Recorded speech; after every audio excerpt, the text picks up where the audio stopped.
Good morning to everyone. I am so glad that so many of you have joined us this morning to talk about how paid family medical leave impacts the business community, but also how we can talk with our business partners to make it so that we're all in partnership together as states work toward enacting and implementing paid family and medical leave policies.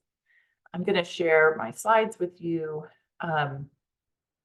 To make sure that you understand who our guests are today and to walk you through just briefly what we know about paid family medical leave. I should introduce myself. I'm Cynthia Osborne. I have the privilege of being the executive director of the Prenatal to 3 Policy Impact Center that's here at Vanderbilt University.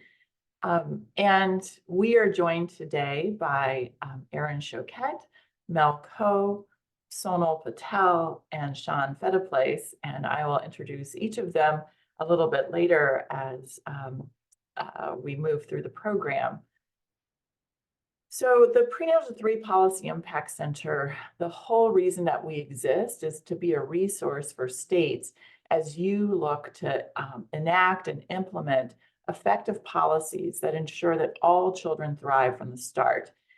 And as we talk with state leaders across the country, one of the lessons that we continually learn from you is that paid family medical leave is a priority for so many of you as state advocates for families and children, or for business leaders in the community, but that you could use some assistance in really understanding better how states that have enacted these policies and are implementing them have worked with the business community to make their case. And what we hope you walk away from this webinar today is a real understanding of what are some of the concerns that businesses have regarding paid family and medical leave, thinking both from a small business perspective to a larger business perspective.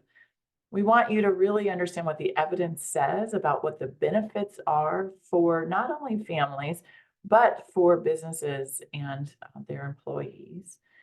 We want you to hear what our experts have learned about what's effective in creating messaging that helps to communicate to elected officials and others what the benefits of paid family medical leave are for the business community. And to also understand what are some of the policy levers and supports that states have put into place that make it so that our businesses, particularly our small businesses, their concerns are addressed. And because you're on this webinar, it's very likely that you're familiar with what paid family medical leave is. But I think it's important to just level set on this because, to be honest, I didn't fully understand all the different components of PFL, paid family medical leave, before I really got into this work.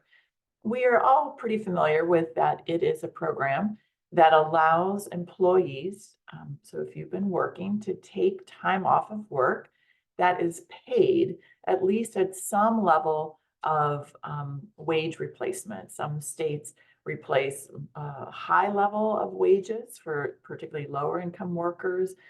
Some replace a flat level. And there's usually a maximum in every state that's enacted this, there's a maximum level of wages that would be replaced.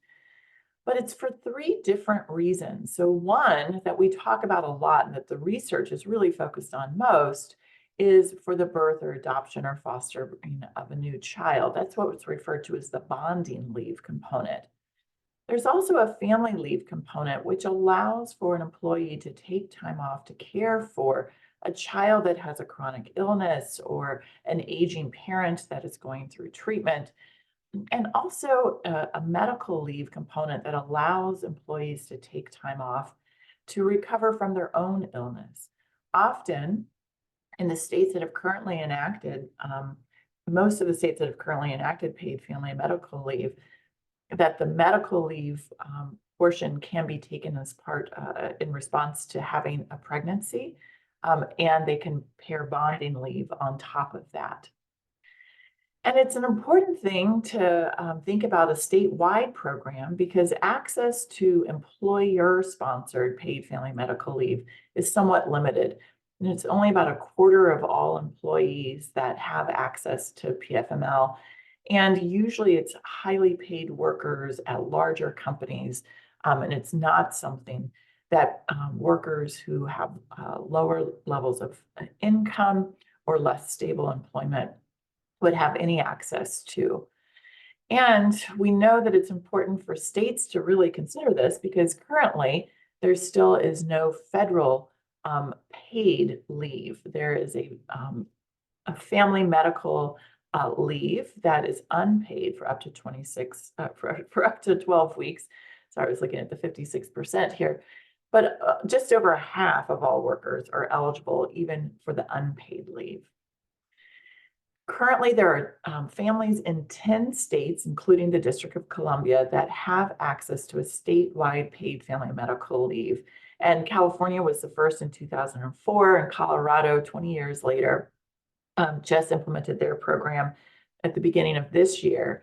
And Delaware and Maine and Maryland and Minnesota will all start allowing families to access benefits in 2026.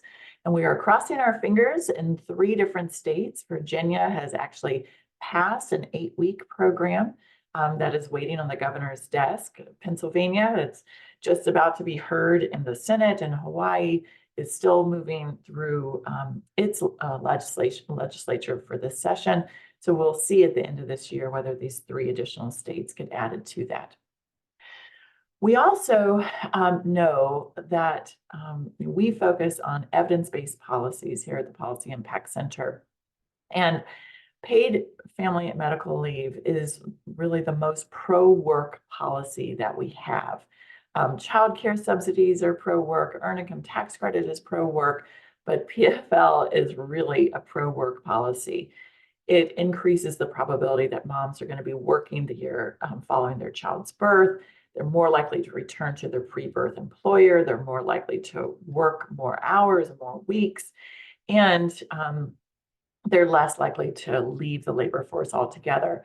And this is not only good for the individual families that brings more money into their pockets because of more labor force attachment, but it's also good for the economy and good for employers because we know that workers are so expensive to replace.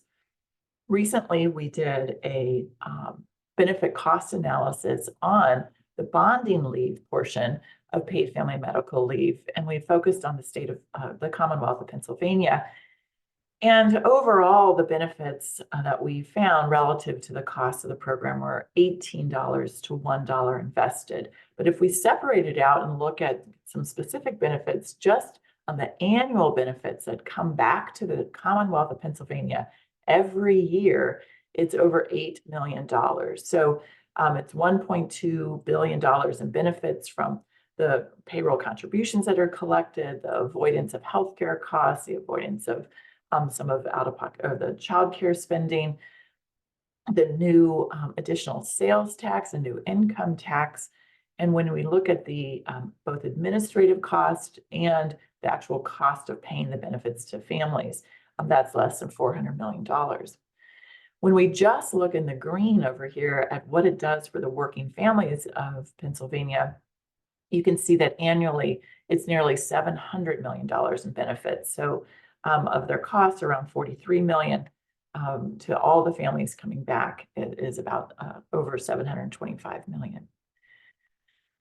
And I want to, though, set the stage for why we're really here today, that we know that paid family medical leave is great for families. It does so much for both the health and well-being of the parents and the child, but it also has benefits for businesses as well, and the state total. But it's not, not fair to just disregard the idea that when employees take time off, that has an impact on employers. And we want to take seriously the concerns that businesses have. And they generally fall into 3 different buckets of what is it going to do for me to administer this new sort of program? How much is it going to cost me? And what's it going to do in terms of disrupting all the work that needs to get done in place of business. And our experts are going to address these more in turn. But to just summarize some of the things that states have done to address these, one, this is a program that's administered by the state, not by employers. It actually makes it very easy to allow your employees to take time off that's paid for the needs that they have.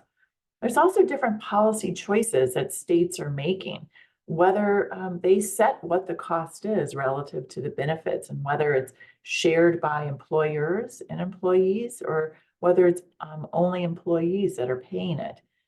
There are states that have carved out exemptions for businesses that have small numbers of employers or have lower levels of revenue each year. And states are also implementing policies to try to ease these workforce disruptions. And overall, employers are very supportive of paid family and medical leave.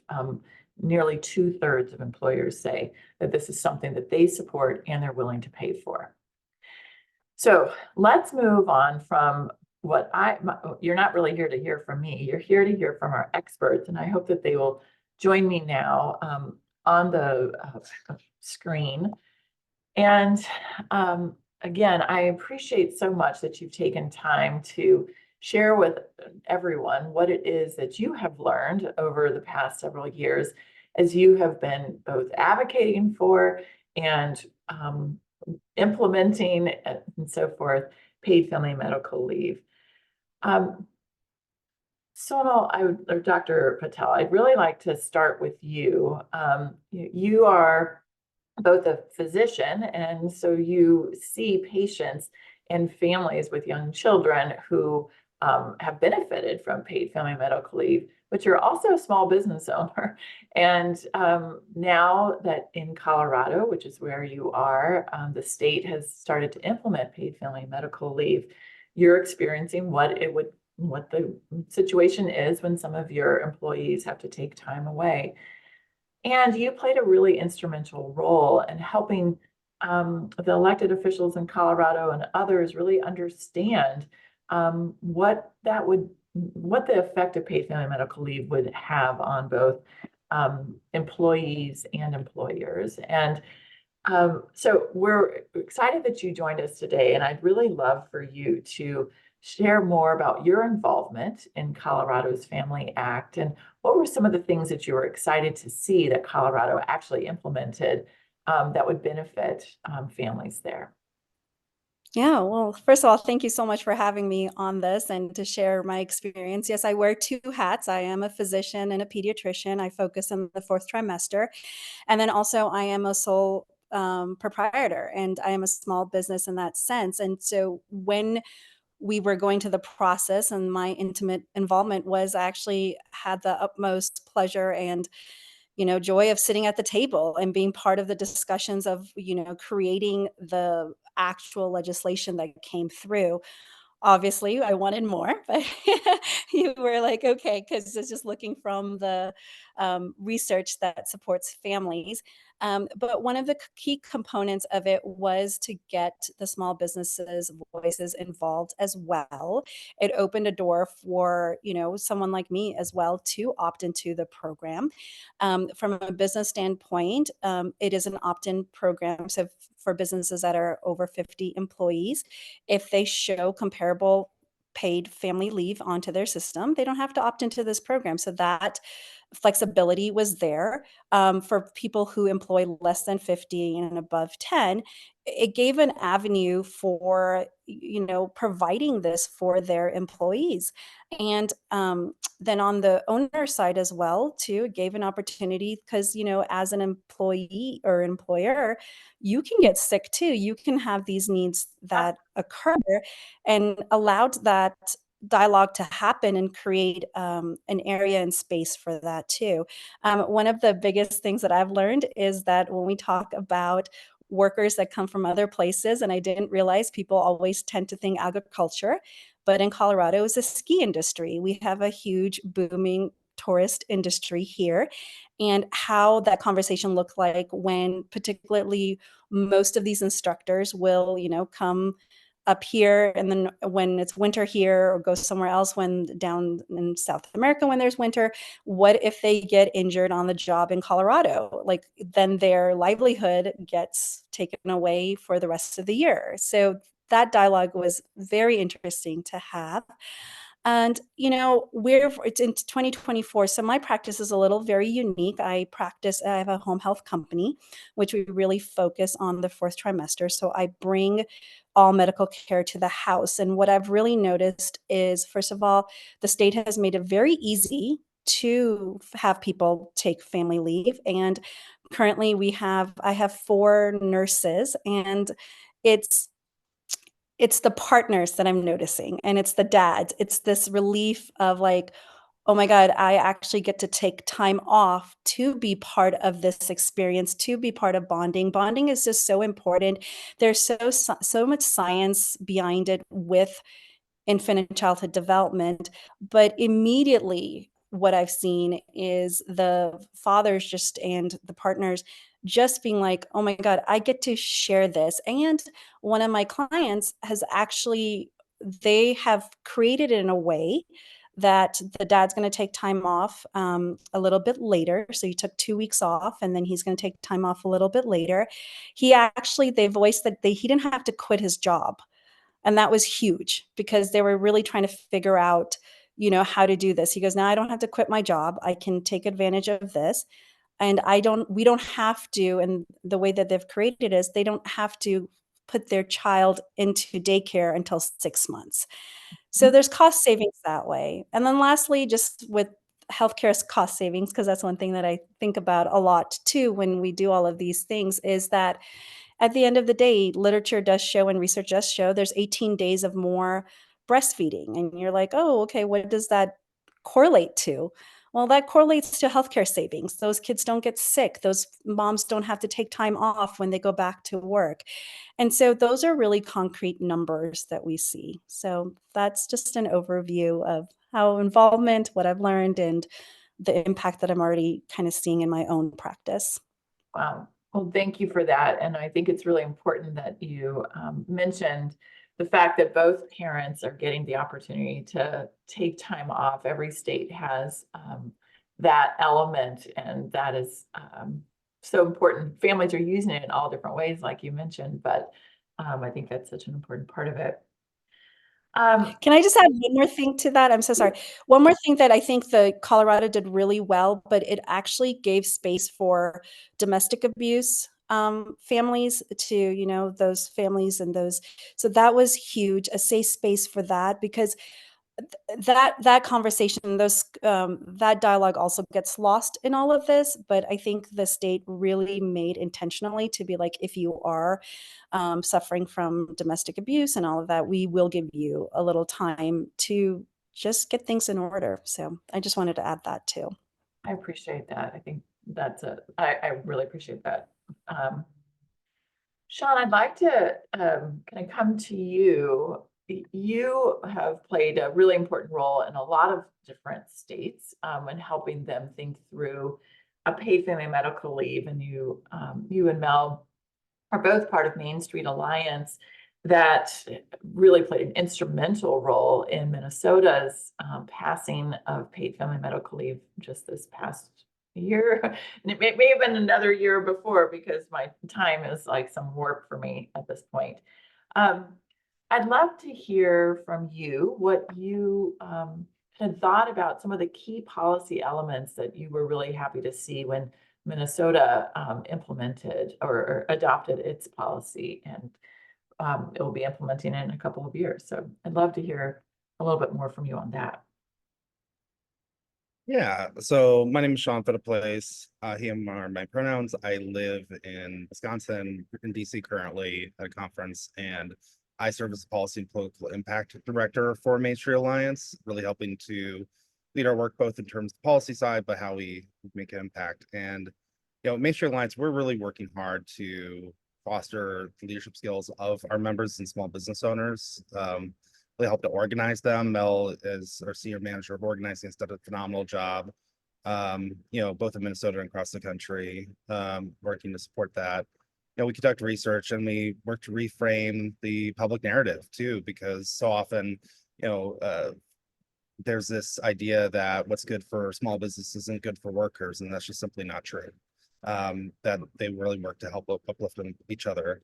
And I would say, as far as Minnesota goes, just was really blown away by both the coalition that existed there, Minnesotans for Paid Leave, but also our members who, in many cases, spent almost a decade working hard to build support. And we only got as strong of a bill in Minnesota as we did is because of that concerted work over a long period of time and the political opportunity to be able to do so.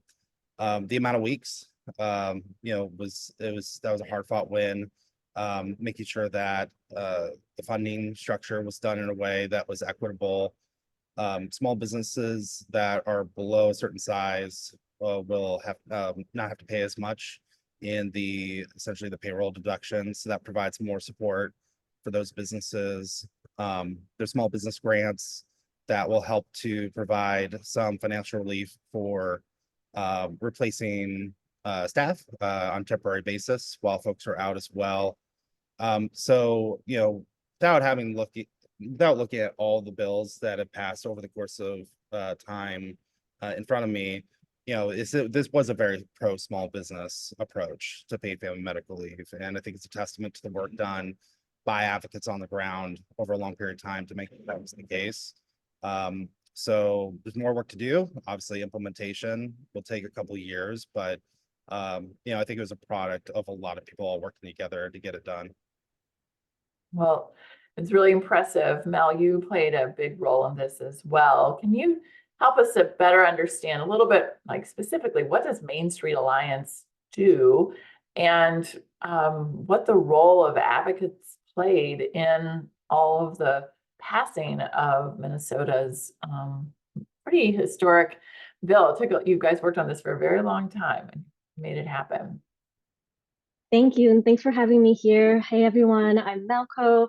I use she, her, and they, them pronouns. I am the senior manager of the organizing team and a campaign strategist for Minnesota and Wisconsin. I was able to merge my public health background and curiosity with organizing, which has led me to a journey that started with an internship with MSA. And so I've been here for a minute. I would say Main Street Alliance, how we differ from other small business organizations is our commitment to, as Sean mentioned, relationship building and leadership development. We have a membership base and the ability to turn people out. And we're, true grassroots, right? With organizing, all of our strategy and tactics flow from the leaders on the ground with support from the organizers. And all of that, I would say, combine to be able to allow us to build really substantial people power. So I would say when I joined MSA in 2021, we jumped headfirst into the Pay Leave campaign. MSA had been part of this campaign for a few years before me, but I got to exercise a lot of creativity and bring in new small business constituencies that were able to highlight the importance of paid leave in a new light, right? So we have small businesses at every stage of their business, not just brick and mortar folks, but then also thinking through who gets called a small business owner, right? Like farmers, artists, we have like private practice owners, like hairstylists. All of these folks are small business owners, but no one has ever engaged them to be at the table and really bring in their expertise, lived experience, and their power. And so all of that allowed us to come with the numbers, which are important, both like numbers like number of people and then also the cost and then the calculations, but then also speaking to the broader impact of paid leave for the whole community. I think is really important too, that narrative work. So the bill was not going anywhere for a number of years, I think since 2016, in some form or another, either stalled in one house or just did not get picked up, did not move, etc. Right? And then after the election in 2022, we had a once in a decade opportunity. And so we knew that was the moment. And yeah, I would say I'm pretty happy with what's in the policy so far. It is one of the more small business friendly policies in the country, like Sean mentioned. So I'm really excited for the work leading up to implementation. Well, yeah, it's going to be really interesting to see when it finally gets implemented, where kind of how it all plays out. Obviously, Colorado just started, so it's only 3 or so months in. But Erin, Connecticut has been doing this now for 18 months or so, maybe even longer than that. 'Cause again, my time, I'm all on a warp here. But tell us a little bit more about the paid family medical leave program in Connecticut. You are responsible basically for making sure that it's implemented. Can you tell us a little bit more about your role and what you are thinking about when you're thinking about the business case there? Thank you so much, Cynthia. So I'm the CEO of the Connecticut Paid Leave Authority, which is a quasi-public state agency that was created specifically to implement the income replacement benefit production of the paid leave program. In Connecticut, we really have two halves to it. The job protected leave is part of our Connecticut FMLA, which is overseen by the Department of Labor, but the employers themselves still administer the job protected leave the way they do under federal FMLA. But employees can come to the authority for that income replacement benefits. The statute was enacted in 2019 after many years of effort. That included a 2014 task force, a 2015 study, and just lots of advocacy. We started collecting contributions in January of 2021. We are one of 4 states that the program is entirely employee funded. That was definitely a compromise intended to address some of the business concerns, particularly the small business concerns.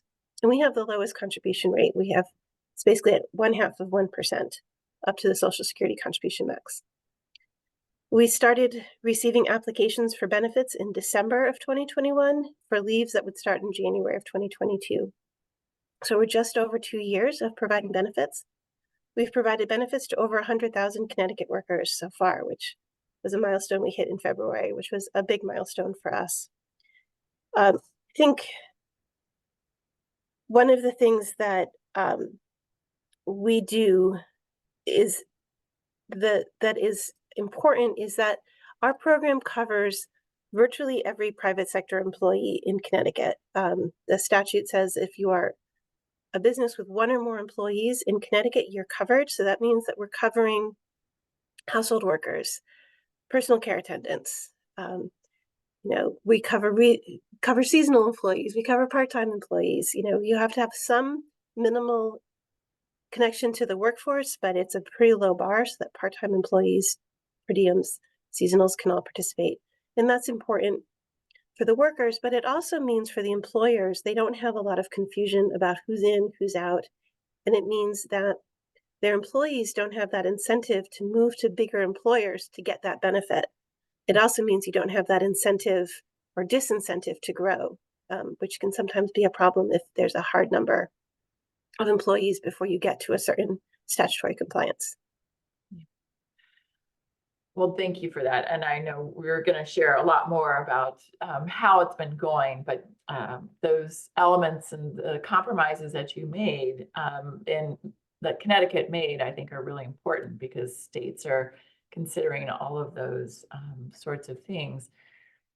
I'm going to ask Mel and Sean to take us through some of the concerns that they have really heard from a lot of businesses. And I just want to make sure that we're really legitimizing that these are tough concerns. We have a research group that has about 35 people in it, and basically within 15 months, 4 of our folks had these beautiful babies. But that meant that there was time off for those employees. And there's no question that that has some impact on your business.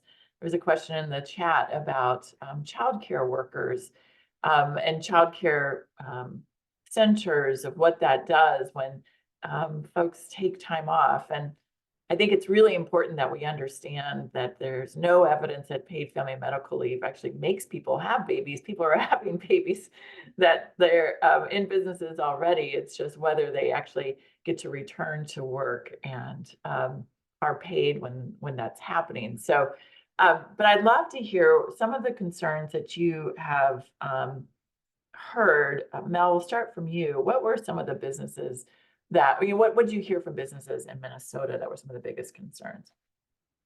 Yeah, I also want to emphasize I feel like discernment plays a huge role here.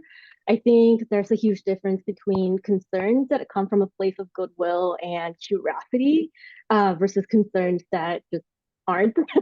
And so I think throughout my organizing experience, I'm someone who I want to honor people's concerns, especially coming from a public health background, nonprofit. I'm like, yes, tell me everything. And I did come to this realization that, because of strategy and capacity, it's impossible to respond to just every concern that exists. I would say the two main ones I've heard though are related to cost and administration. With cost, there is, it's too expensive argument. I think there is some kernel of truth there, depending on the nuance and context. But I would say that cause for concerns a little shaky at times. Our members have shared numbers that have suggested that this is mostly untrue for their experiences. So they're not paying $0 right now, right? Like when someone leaves their job because they don't have paid leave, they still spend a lot more hiring, whether that's promoting someone else to cover that person's role or working 3 jobs themselves. And so that's something that our members have shared as well. And then with the administration, I would say both from an opposition standpoint, but then also from our members, just making sure that leading up to implementation, we do as much as we can to bridge the gap between policy and where people's lived experiences are. I would say outside of paid leave, there isn't a robust system that's unified, right? Like a one-stop shop for small businesses to be able to access everything related to permits or whatever. And so it's already a challenge outside of paid leave. And so I think that's their concern is when you add in paid leave, how is that going to work with a system that isn't really it could be better for small businesses right now, or the really, really small businesses. And with the businesses in our membership, they have, they're really, really tiny. They average 20 employees or fewer, or are sole proprietors. So they don't have a HR department to help them with maintaining compliance. And I think that's one of their they just want to make sure that it is really centered on community and making sure that small business owners who maybe have trouble accessing information, whether that's linguistic, whether that's other accessibility viewpoints, are able to do so because this is related to compliance. So I would say from our members' perspective, it's hey, we're concerned about this and we want to make it work.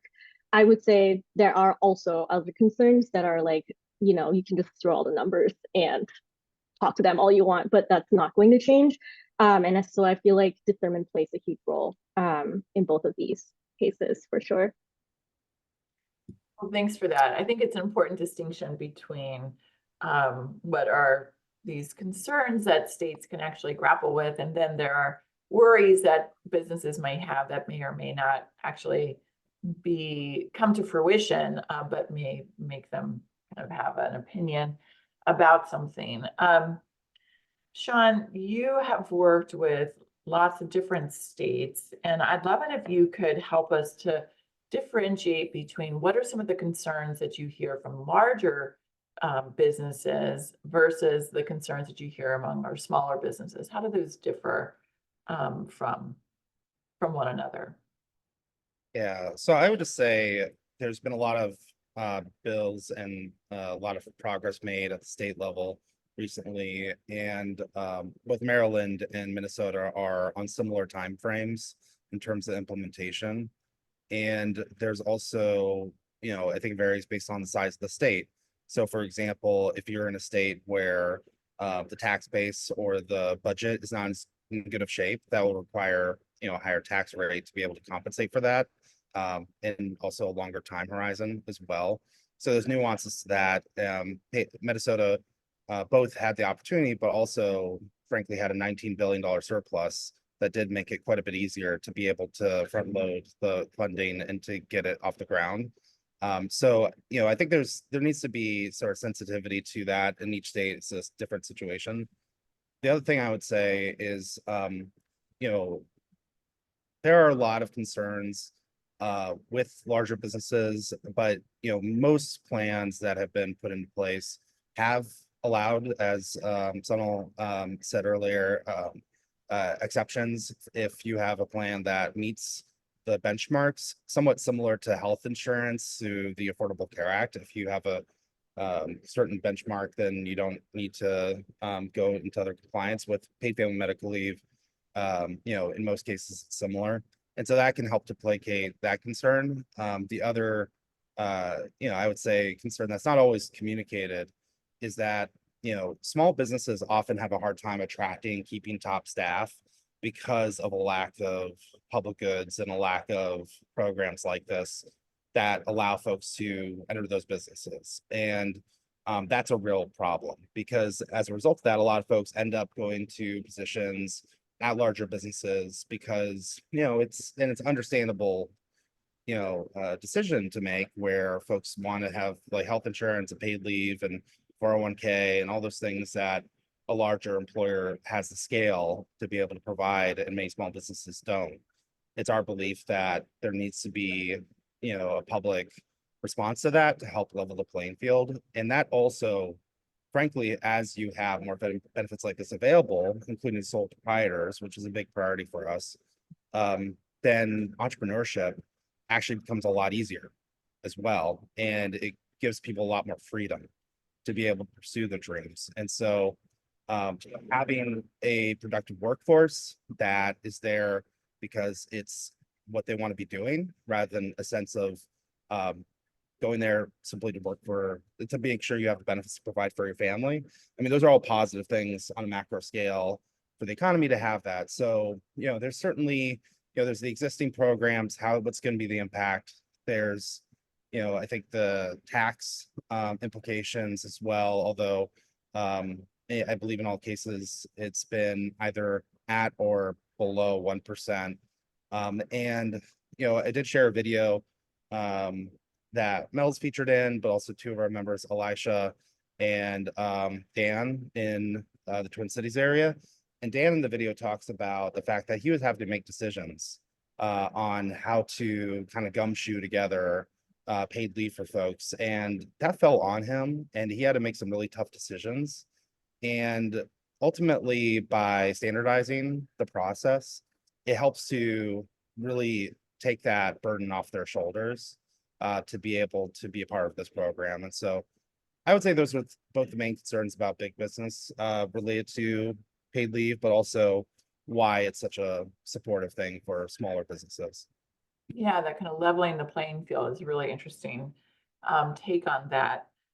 Dr. Patel, I'd love for you to be able to come in on this and add to whatever it is that, in terms of the concerns that you have seen or experienced yourself, but then also if you can share with us any impacts that you've actually seen over the last couple of months or so forth as it has been rolling out, or what you see for your families that actually, when they get to take time off after having a child. So during that fourth trimester, as you talked about, please come in.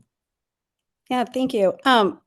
I just wanted to address the concerns with like the small businesses and what Mel and Sean had highlighted. I just wanted to take a quick second to give you a brief history of paid family leave in Colorado.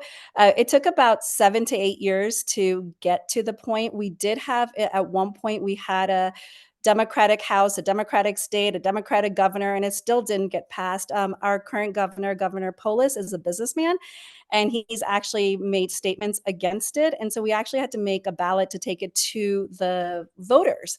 And then the voters decided, and it went with 65 to 70% wanted paid family leave. And then it became the state's duty to make the policy in place. addressing small businesses, it was, they did a really good job to reach out to small businesses and say that, listen, this is what we're doing. And we're going to help, like all the burdens of it, right? All the licensing, all those things, as a small business person, you don't have the extra resources. But the conversation continued before implementation as well. And I think they did a really good job of keeping us more involved in the process and how it would take the burden away from like, oh, it's just not another thing.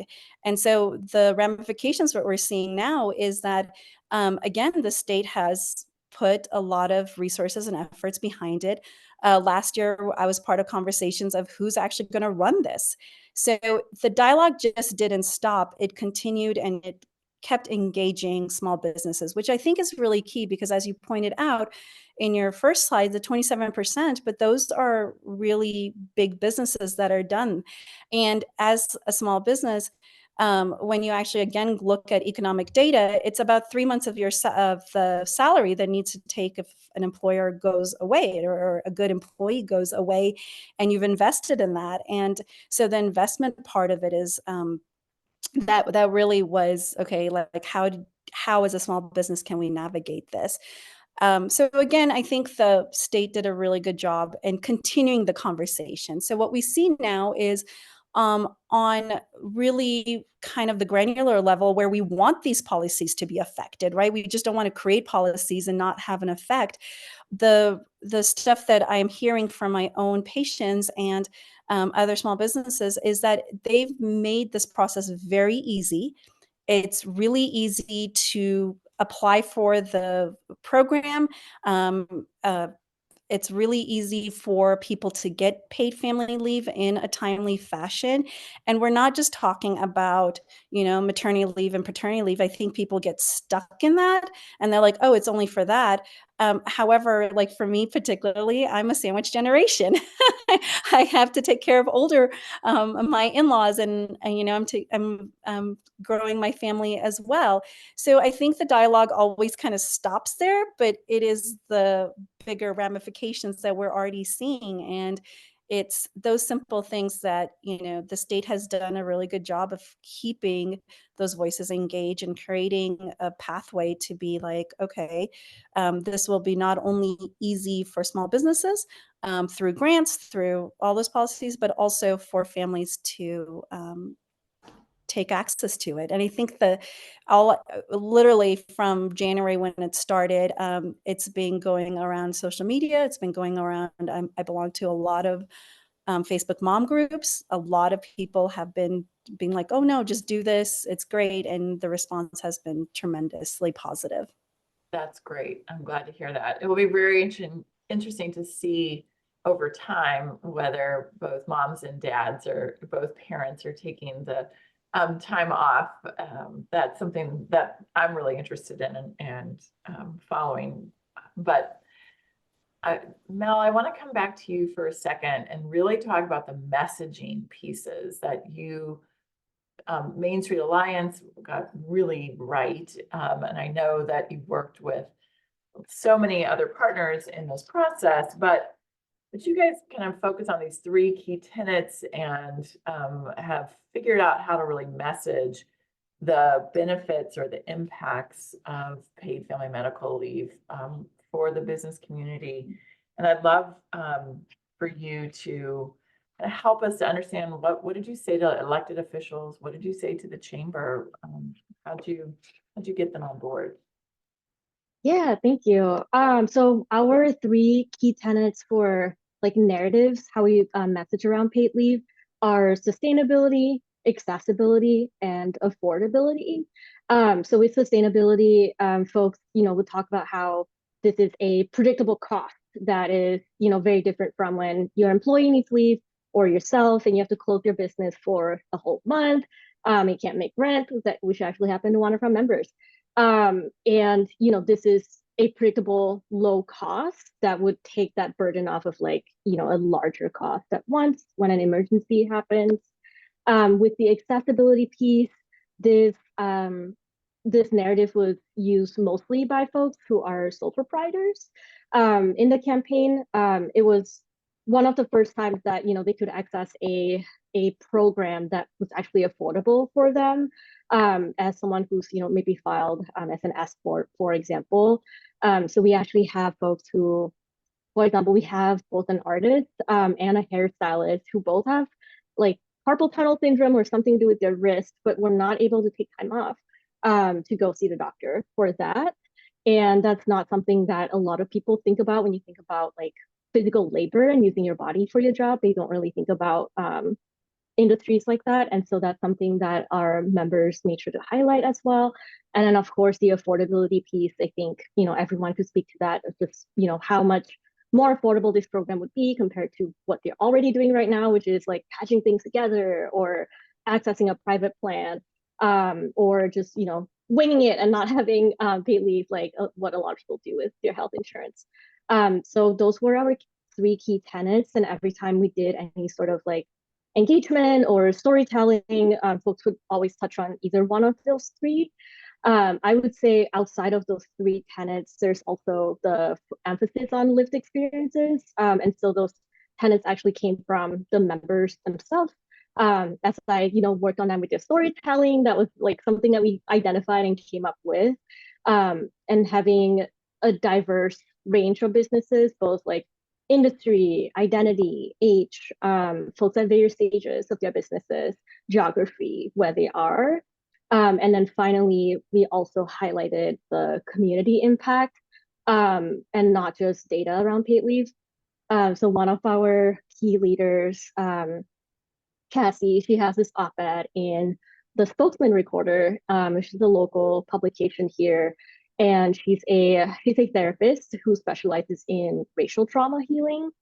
She has talked to me about, wanting to grow her family and in the next couple of years, but just not really sure how she would go about like paid leave. And we got to talk about a campaign, and then she got really fired up about it, and this was something that she wanted to work on.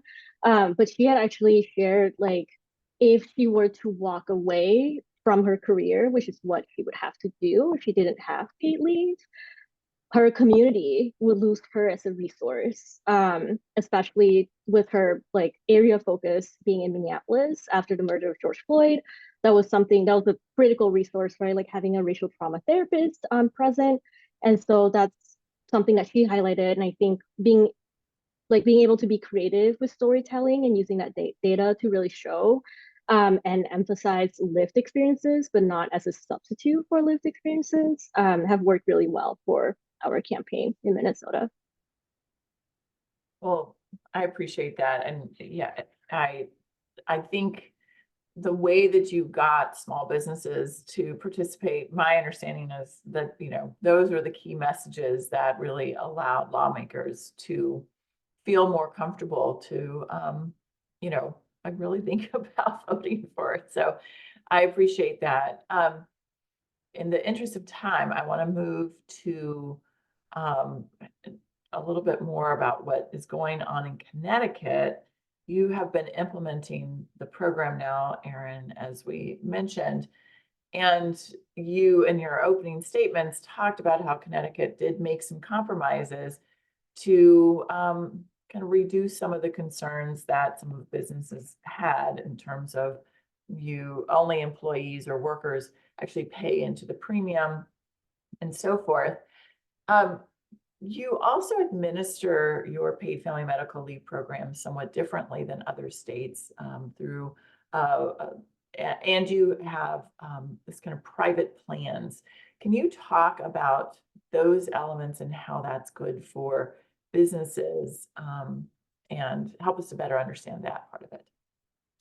Sure. Specifically with regard to the private plans, which is what Connecticut is the term Connecticut uses for programs that an employer already offers that are equivalent or better to the benefits that we would offer through our state program, through the sort of employee funded program. So we are the insurance capital of the world, so it's not surprising that there is an interest to have insurance policies also participate in this program. And our interest is making sure that employees are covered. We're somewhat agnostic about how they're covered as long as it's being done correctly. So if you participate in our public program, the employees have their payroll deductions taken out of their paychecks. The employers remit that fund to us. We administer the program. We do utilize a third-party administrator to help us keep costs down and to make sure that our turnaround times and our service levels stay high. But some employers are saying, we're already generous. We already provide these benefits. We're a multi-state organization. We already do a lot of this because we have businesses and employees in Massachusetts and Colorado and Washington State. And so we say, fine, if you are generous, we love that, but we do need to have some proof of what you're providing to your employees. So we created requirements that insurance policies have to meet, or a self-funded private plan has to meet.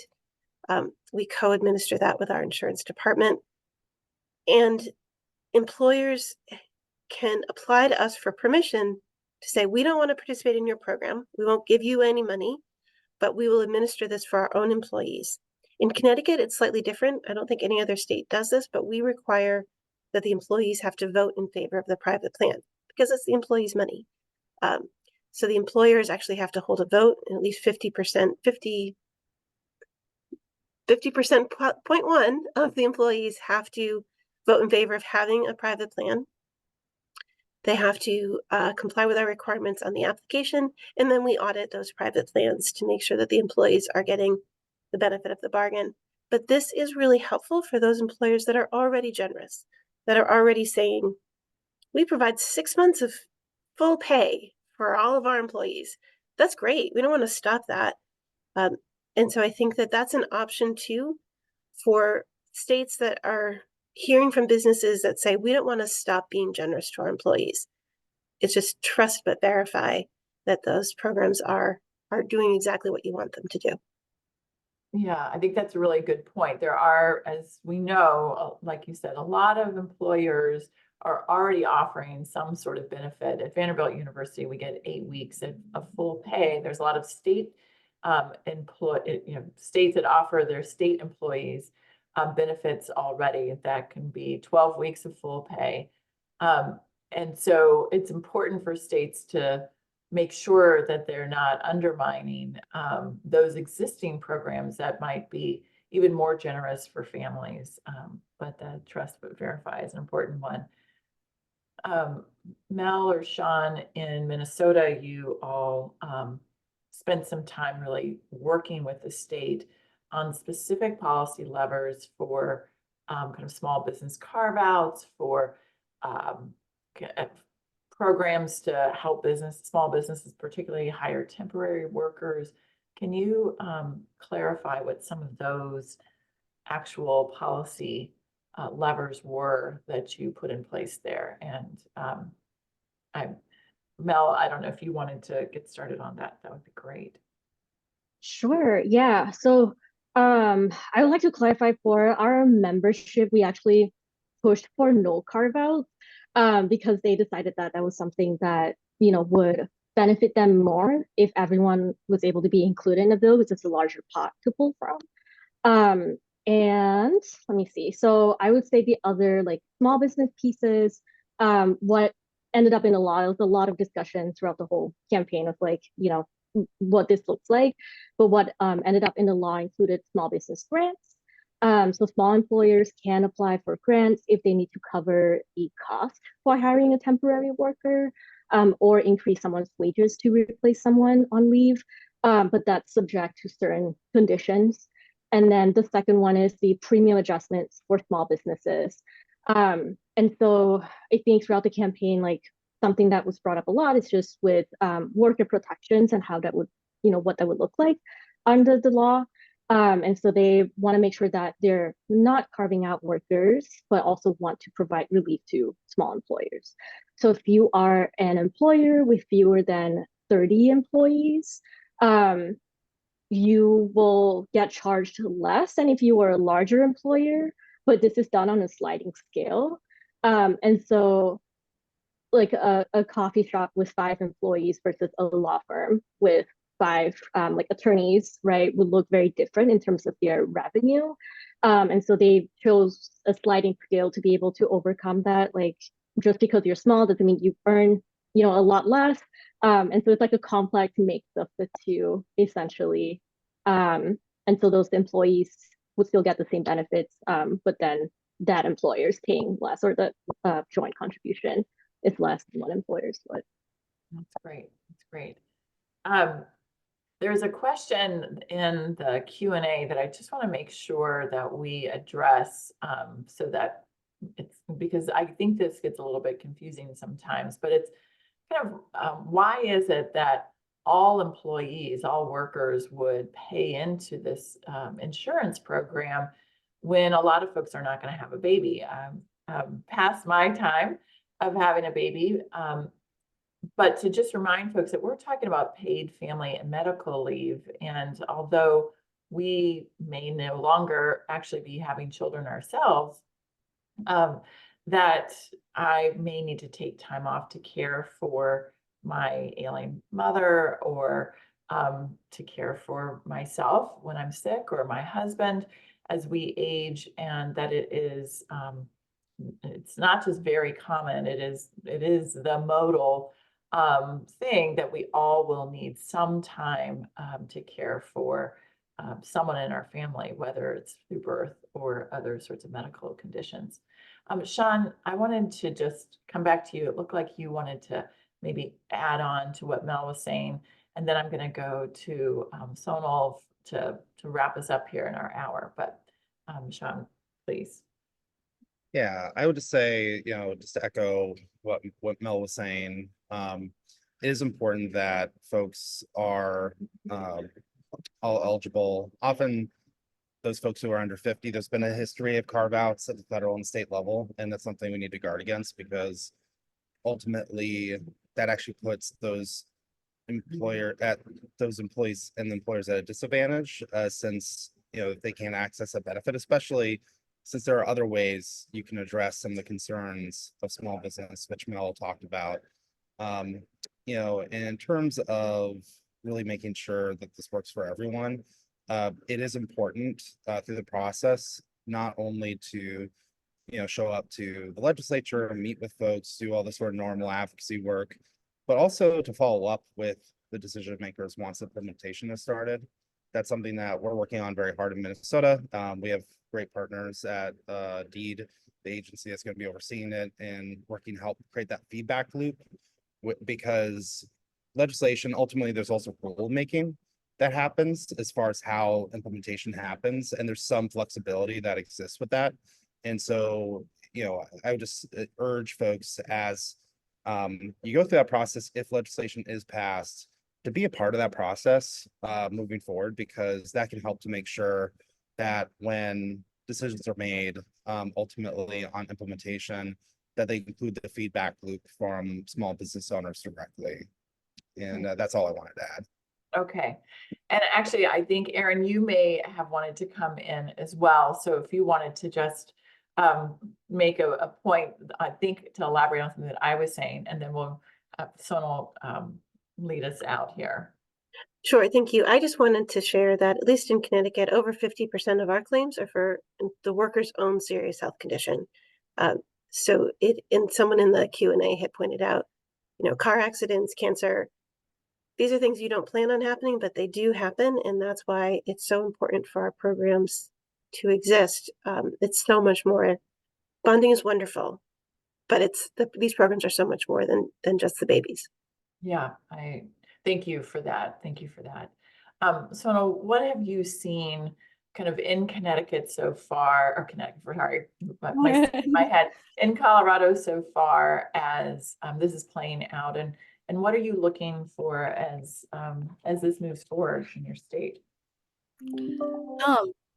Just from my lens and what the work I do, I literally have seen the stress being relieved. You had mentioned childcare and child issues and stuff like that, but families can now plan around that, because childcare is costly as well, right?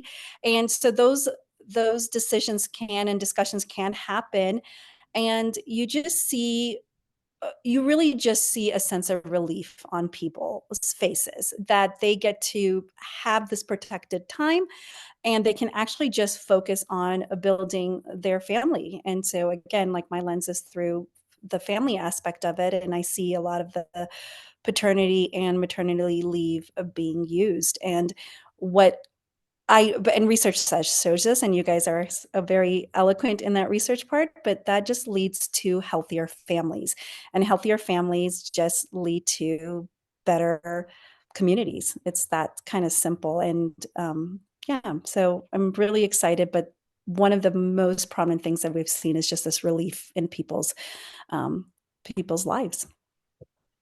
Well, we'll end it on that. I know there's so much more that we would love to be able to get to. It all goes by very quickly.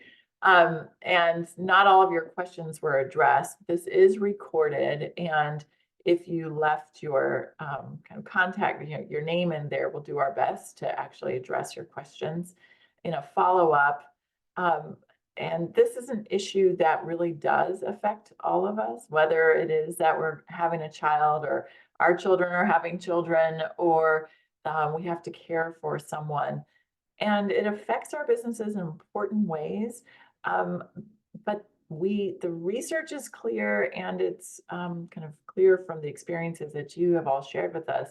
But at the end of the day, if we can create an environment in which our workers can take care of the things that they must take care of, they have to have children, they will have emergencies, that will make it that they are able to be with us as employees in a much more effective way and over a longer period of time.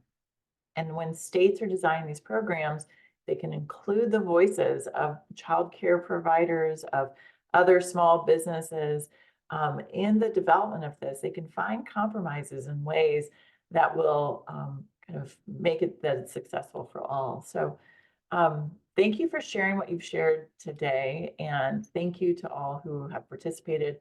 My apologies for going 3 minutes over, and this will be recorded, and we're going to put up a brief survey that we would love for you to scan that QR code and respond to questions about how we can provide you with more information to make that more effective. So thank you again.